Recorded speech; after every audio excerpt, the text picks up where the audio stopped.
नमस्कार मंडळी, तुम्हा सर्वांचं आपल्या श्री महालक्ष्मी या चॅनेलमध्ये खूप खूप स्वागत आहे.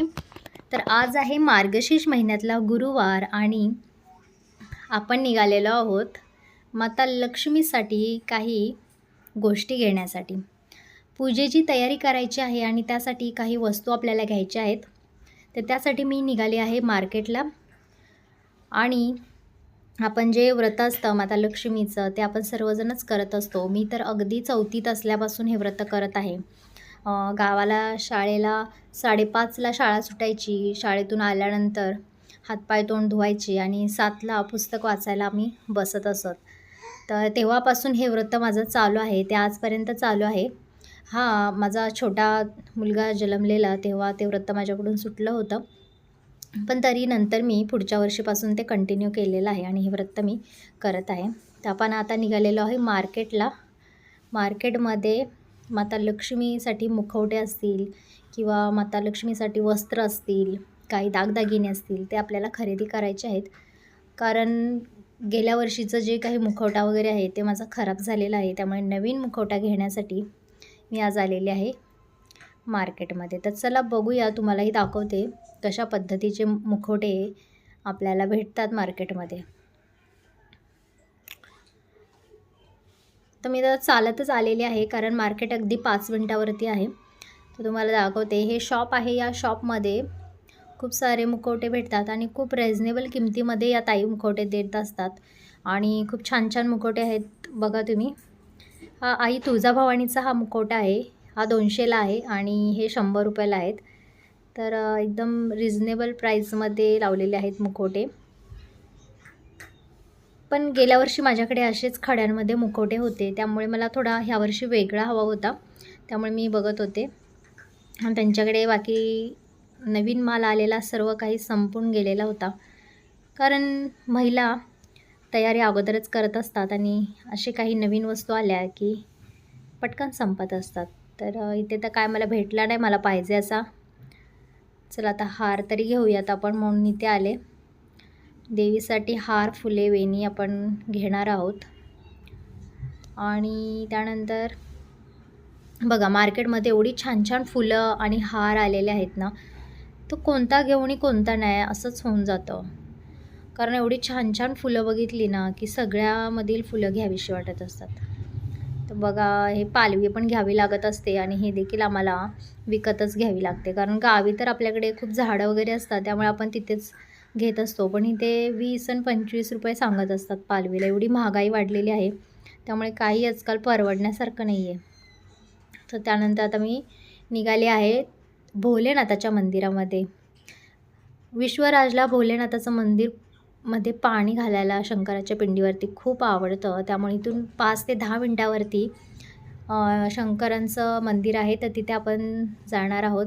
तेही मंदिर तुम्हाला दाखवते. खूप छान मंदिर आहे आणि महिला तिथे खूप भजन वगैरे करत असतात या टायमिंगमध्ये आणि त्यामुळे खूप छान वाटतं. विश्वराज देखील हालत नाही त्या मंदिरातून, त्याला मला जबरदस्ती घेऊन यावं लागतं.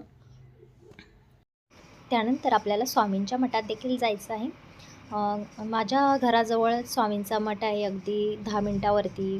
तर मी खूप नशीबवान मानते मी स्वतःसाठी की मला एवढ्याच जवळ माझ्या घराच्या स्वामींचं मंदिर आहे किंवा स्वामींचा मठ आहे.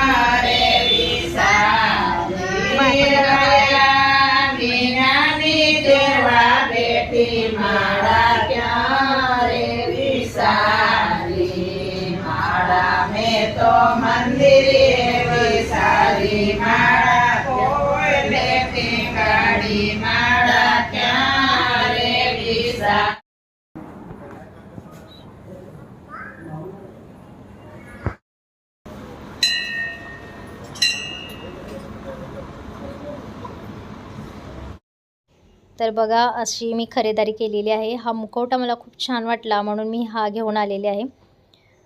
याच्यामध्ये खूप खडे वगैरे नाही आहेत, पण साधा सिंपल पण खूप छान वाटतो आहे. मातासाठी थोडेसे दागिने घेतलेले आहेत. हे बघा, हे मंगळसूत्र अतिशय नाजूक आहे आणि खूप छान वाटेल म्हणून मी हे घेऊन आलेले आहे. आणि थोडीशी फुलं, गजरे असे बघा हे भेटत असतात. हे पालवी आहे आणि अशी मी सारी तयारी करून ठेवलेली आहेत. आपल्याला पूजाची तयारी करून ठेवलेली आहे, पूजा मांडायची आहे. हे मी वस्त्र घेतलेलं आहे मातेसाठी साडी म्हणून. अशी सारी खरेदारी करून आता आपण घरी आलेलो आहोत आणि आता आपल्याला पूजा मांडायची आहे. त्याचा नारळ एक आणलेला आहे. तर आता चला पूजेची तयारी करूया. असं मी सगळी पूजेची तयारी करून ठेवलेली आहे. सर्वप्रथम आपल्याला दीप प्रज्वलनानंतर पूजा करायची असते. तर आल्यानंतर मी हातपाय स्वच्छ धुतले, पूजेची सारी तयारी केली आणि पहिला आपण दिव्याला हळदी कुंकू लावायचं, स्वतःला हळदी कुंकू लावायचं आणि आपण पूजेला सुरुवात करायची. आता सर्वप्रथम आपल्याला कलश स्थापना करायची असते. तर कलशासाठी मी कमळाचं फूल खाली तयार करत आहे आणि आपण हे असं स्वस्तिकावरती फूल काढायचं छानपैकी आणि त्याच्यावरती आपल्याला हा कलश ठेवायचा असतो. किती छान फूल वाटते ना. याच्यावरती आपल्याला हळदी कुंकू टाकायचं आता आणि नंतर कलशाला आपण स्वस्तिक काढून त्याच्यावरती कलश ठेवायचा. पण त्या अगोदर आपल्याला गणपती बाप्पांची स्थापना करायची आहे. एक सुपारी आणि नाणं असा विडा गणपती बाप्पांची स्थापना करण्यासाठी त्यांना देखील आपण विराजमान करायचं आहे. ओम ग गणपते नमः अशा मंत्राचा आपण उपयोग करून त्यांची पूजा करायची असते, त्यांना प्रसन्न करायचं असतं आणि त्यांना आपल्या घरी येण्याचं निमंत्रण द्यायचं असतं की तुम्ही या माझ्या लक्ष्मी व्रतामध्ये तुम्ही सुद्धा या आणि तुम्ही देखील या व्रतामध्ये तुमची देखील मी पूजा करत आहे आणि तुम्ही आमच्या घरी विराजमान व्हा, असं त्यांना आमंत्रण आपल्याला द्यायचं असतं. तर अशा पद्धतीने त्यांची पूजा केल्यानंतर कलशाला स्वस्तिक काढायचं आहे. कलशावरती चारी दिशेला आपल्याला बोटं उठवायची आहे. त्यानंतर कलशामध्ये एक नाणं, एक सुपारी, हळद कुंकू, दुर्वा असं आपल्याला टाकायचं आहे. कारण ही या कलश स्थापनेतील ह्या गोष्टी खूप महत्त्वाच्या असतात आणि हे आपल्याला टाकायचं असतं. सुपारी म्हणजे गणपती बाप्पा, लक्ष्मी म्हणजे माता लक्ष्मी असं आपल्याला त्या कलशामध्ये त्यांचं स्वरूप म्हणून टाकायचं असतं. आणि एक फूल आपल्याला टाकायचं आहे आणि त्यावरती आपल्याला पालवी ठेवायची असते. तर 5 आंब्याची पानं, 5 पेरूची पानं, जास्वंदाची पानं, गावाला तर खूप सारी पानं भेटतात असतात 5 प्रकारची. इथे मुंबईमध्ये पण भेटतात, पण एवढी चांगली भेटत नाही जसं गावाला भेटतात तशी. तसा नारळ तुम्हाला ठेवून अशी पहिली कलश स्थापना करायची असते. लहानपणी आम्ही देखील अशीच कलश स्थापना करत असतो. आत्ताच हे नवनवीन दागदागिने आणि मुखवटे वगैरे निघालेले आहेत. तर बघा, मी अशी मुखवटा घालून अशी माता तयार केलेली आहे. खूप छान असं रूप दिसत आहे मातेचं. आणि इथे मी कवड्या, मातेच्या ज्या काही आवडीच्या वस्तू आहेत ना, माताला प्रसन्न करण्यासाठी वस्तू, त्या मातेच्या लक्ष्मीच्या मातेच्या फोटोच्या पुढे ठेवलेल्या आहेत आणि अशी मातेला दागदागिने घालून मातेला सजवलेलं आहे. धूप दीप नैवेद्य द्यायचा आहे. आता खिचडीचा आज उपवास आहे, त्यामुळे खिचडीचा नैवेद्य मातेला दाखवणार आहे. तर बघा, अशी मी पूजा केलेली तुम्हाला दाखवते.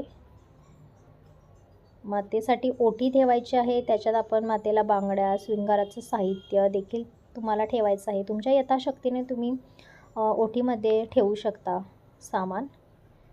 तर अशा पद्धतीने आपण मातेची पूजा केलेली आहे. तर ही कशी वाटली माझी आजची तुम्हाला पूजा, मला नक्की कमेंटमध्ये सांगा आणि माझ्या व्हिडिओला लाईक करायला विसरू नका. ही जर माझी पूजा आवडली असेल तर नक्की लाईक करा, सबस्क्राईब करा आपल्या चॅनेलला. जर नवीन असाल तर नक्की सबस्क्राईब करा, कारण या आपल्या चॅनलमध्ये असेच देवाधर्मांचे किंवा पूजाविधीचे व्हिडिओ टाकले जातात.